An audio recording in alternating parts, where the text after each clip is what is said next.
Hey, pound puppies. I know what we're going to do today. We're going to build our roof rack stuff. 3/16 plate. A couple of 1-inch diameter round stock that I don't know where I got. Campers in the air. Yes, that's how I got my boo-boo. Duck. Chains and hitches don't move when you hit them with your head. But first, we're going to go over something. I have a buddy named Dan. And Dan is Dan. But Dan supports my channel. He's a pretty good supporter too. He comments all the time. Good and bad. Dan's building a cool camper with an LS motor in it. Dan gave me a package to support my channel. Me and Dan go back a few years. We were in a car club together. I don't know if he bought it or if he's now among the criminal ranks.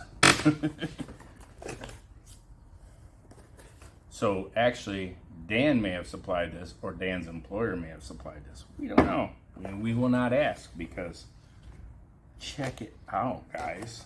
Look at all this stuff.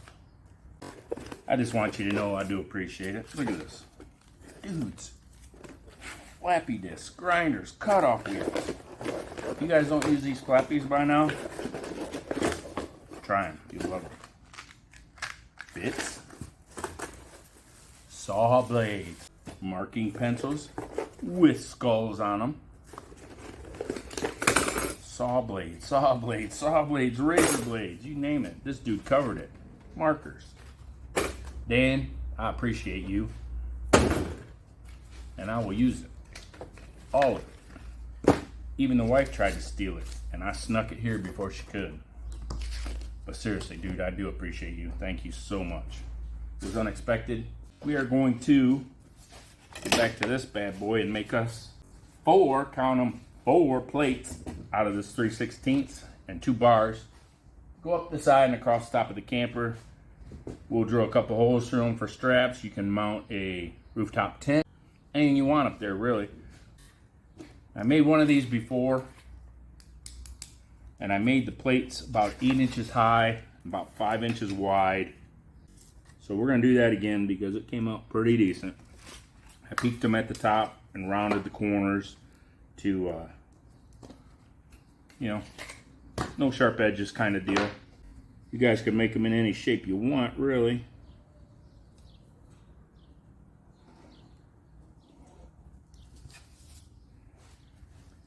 We're using our adjustable thingy here again. Thingy is a word.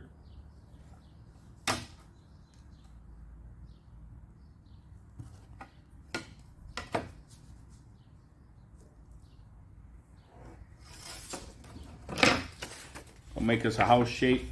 We will round the top corner, around these edges, around the bottom corners. Cut her out first. Trace it to the metal with a marker, cut one out, and then just use that as a template for the other ones. That way we don't have to draw a bunch around the metal. Pay attention in kindergarten, guys. You will use it someday. Stay on the lines. Stay on the lines.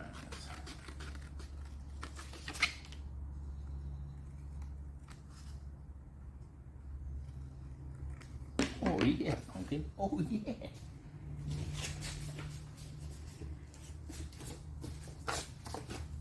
Trust the pin. You don't need that. I'll lay her down. See if we can fit 4 on here. I'm pretty sure we can. We will be drilling a hole there, and a hole about right there, and a hole about right there. We're gonna drill about a 3/8 hole here and here to mount it. Maybe one up here. It doesn't feel strong enough. Isn't that cute? All right, I'm gonna cut that one out with my 4.5-inch angle grinder.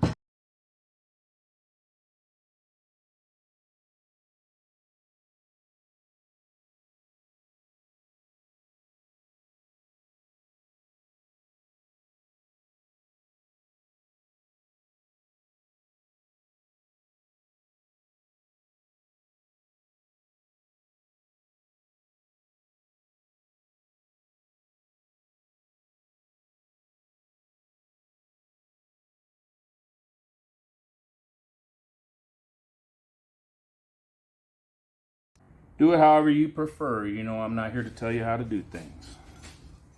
I am going to take this over to my trusty benchtop grinder, round all my corners, then we're going to come back, drill these holes, and we'll use a flappy disc, clean them up, and then we'll make 3 more.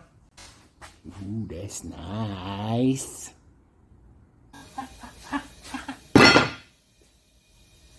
Getting a little warm, guys. There she looks. Pretty. Ow.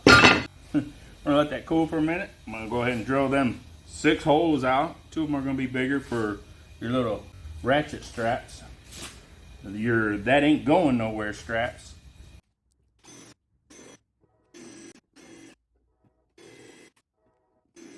I'm just drilling me some indent holes, guys, so I can see it after I clean it up with this.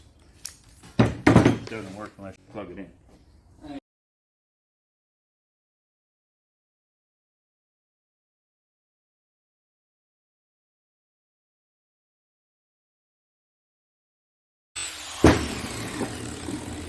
Ooh, baby.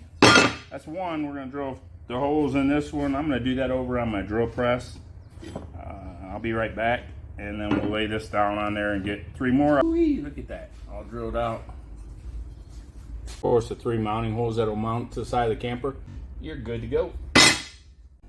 I will be right back. I'm going to lower this camper down.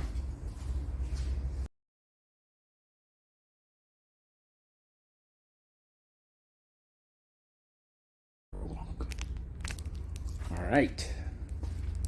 Now, this trim sticks out slightly farther than the wall of the camper does, and this is flat. So if we went like this, of course, it's going to stick out a little bit. The camera picks it up. You can see what I did there. Put it in a vise, beat it on this side, gave it a little kick, flipped it around, dropped it down in the vise, the thickness of the jaws, tightened it up, and just beat it back the other way. It gave me that little kick up there, which will, in turn, push it up wherever you want it. And that's what you'll look like. And this now sits flush with this. We can put some caulk behind it, screw it, so it's sealed pretty good. I may even run a bead of caulk up here at where the trim meets this so no water can just sit up there. All right, we're also going to paint these with that texture truck bed stuff I have. I'm gonna brush a couple coats on each. Get to welding them bars. Bet y'all didn't think I could get 3 out of that piece of metal, did you? Let me get them cut out, guys. All right. Not much left over out of that metal, huh? 4 panels. I still got to bend these 3 in the vise over there. This is the bar I'm going to run across the top, 2 of them. This is, believe it or not, very old piping that came out of a Shasta that actually supported the bunk bed in the back. You can see that's probably 3/16 1/4 inch wall, so it's plenty strong enough once we weld them into these plates. Make sure you get a good thickness pipe here too. And also, a lot of guys, when they do build these, if they don't weld them and they do the rod deal, they will actually take a PVC pipe, maybe 1 1/4 inch, and just slide over this 1 inch, acts as a roller.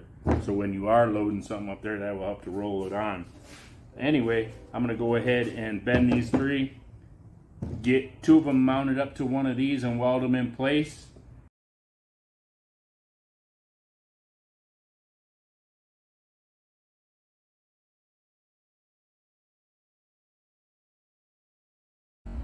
All right, gang. Probably not the prettiest welds I've ever done, but she's welded. It'll hold till it don't.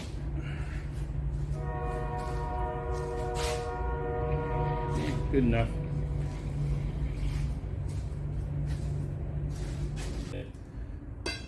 Set it up like that. Laid it on the wedge edge of it. Put the magnets under there to hold the bar up. Put the plate up, tacked in a few spots, made sure it was square. And once it's down, welded her in. Clean up that piece, weld these 2 on it. Go ahead and get this over on the table over there so I can paint it and get it mounted up and show you guys. Alright, gang, so there's the 3 pieces that we turned into that. Look how rough that texture finish is, man. She's not dry yet. But it kind of gives you the idea. You can build your own roof rack one afternoon and some scrap parts laying around.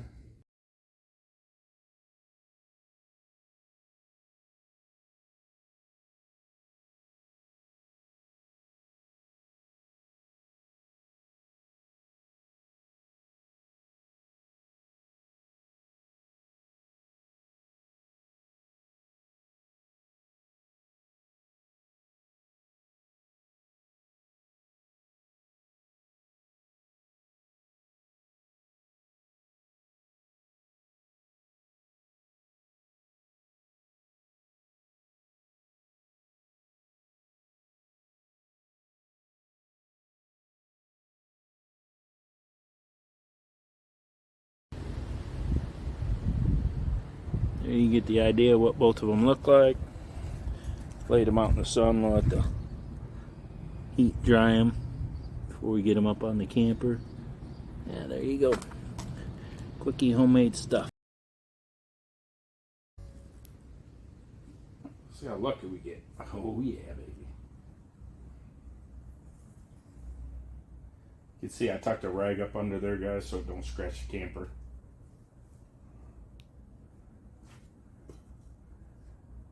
I went ahead and marked 9 inches up to this lip, which gives me 12 inches to that center. And I marked 3 inches down, which is the bottom lip here. And that puts our bend right at this. Puts these at the decent height up here so you can still get under them. The one thing I want to say is that front one there, when you mount this, make sure you take into account your roof vent opening, just so you don't get stuck on that.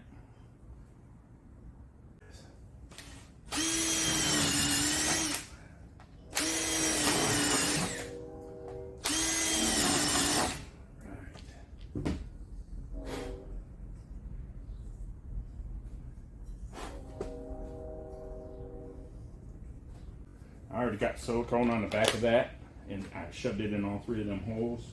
I'm just using stainless self tappers. These are 5/16.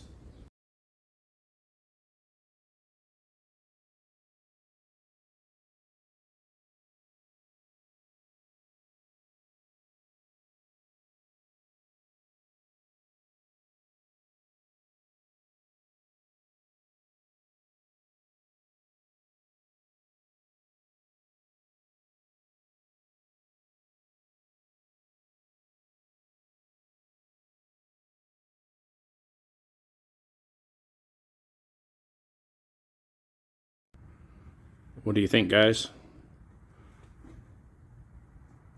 Pretty basic rooftop rack. She's about 7 inches off the roof. Put your rooftop tent up there, or a lot of guys on the passenger side will mount their awning. Makes a good awning support. Budget friendly.